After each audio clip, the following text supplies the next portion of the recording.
Okay, I think we are live now.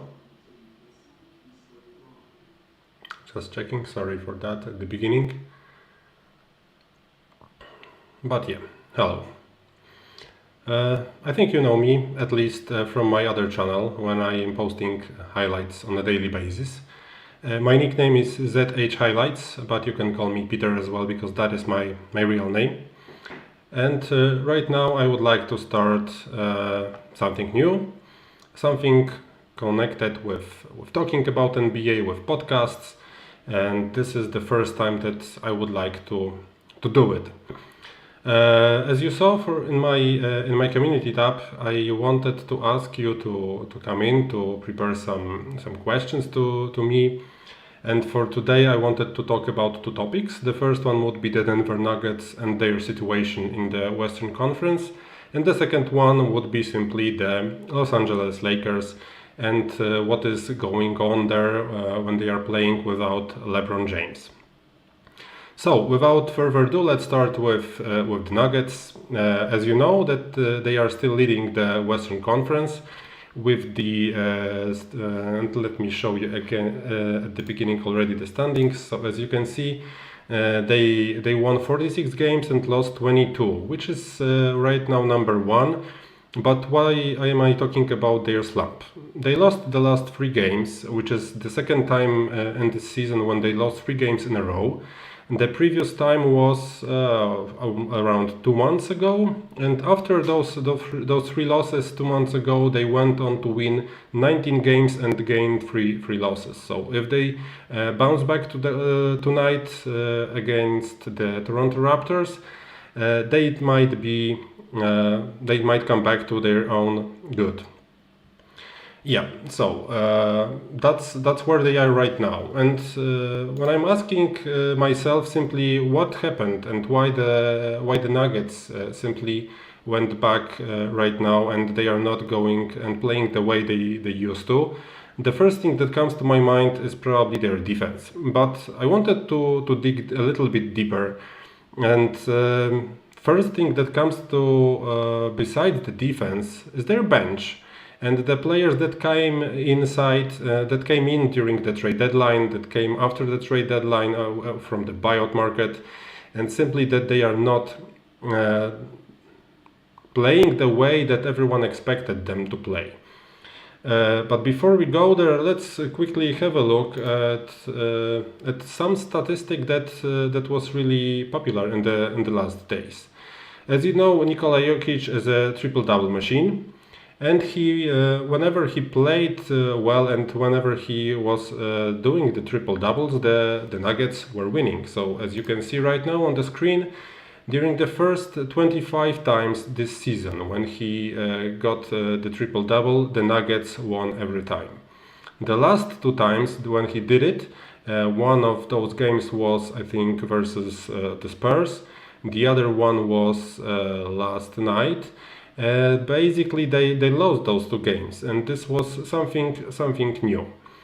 And yeah, so that's regarding Jokic, but he's not the only one who is let's say doing worse. As you can see in the stats that I will show in a second, the defense is the main problem for the Nuggets in the last three games. Their offense went a little bit down from 117.7 offensive rating to 112.4, which is not that bad at all. But their defensive rating went higher with 10 points, from 113 to 123. So as you can see, this is where they simply went wrong in those last three games. But this is not the only reason why they started losing those matches. If we can simply have a look at the players that came into the team, and as you remember, during the trade deadline, they traded away Bones Highland to get Reggie Jackson. They also were able to get Thomas Bryant, who was supposed to become their backup center, because DeAndre Jordan was not good enough to do it. The problem is that both of them are not playing the way that everyone wanted them to play. and their statistics, maybe individual, are not that bad. But if we look at the whole team, it's not good at all. So, for example, if you look right now, I did some kind of comparison regarding offensive rating, defensive rating, and the net rating, which is the most important for me right now. As you can see, both Reggie Jackson and Thomas Bryant, when they are on the floor, the team is losing, and is losing really big. So, for example, with Reggie Jackson, they are losing by 15 points per 100 possessions. With Thomas Bryant, it's even more than 21 per 100 possessions. So that's really a big loss for them. As I compared the numbers to Bones Hyland, simply because this was the player that played there in the last 1.5 years.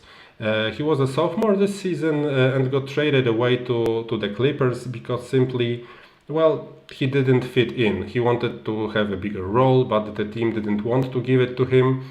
So basically that's why he got traded. And as you can see, he was probably the only bench player for the Nuggets who had the positive net rating.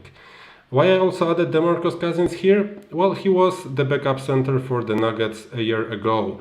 Right now he is totally out of the league, but still he was doing not that bad. If we compare Thomas Bryant's minus 21.5 to DeMarcus Cousins minus 1.6, it's a big difference, a really big difference. I see that some of you have come to the live. I see that we have a few viewers. If you'd like, please comment and simply say if you like it, what I'm doing right now, what I'm saying, and what's your thought about Denver Nuggets.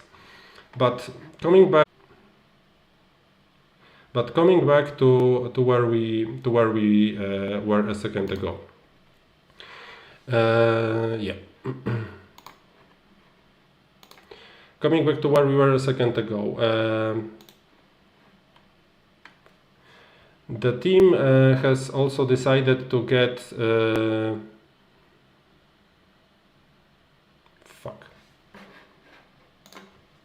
Zawiesiłem się, wyłączam.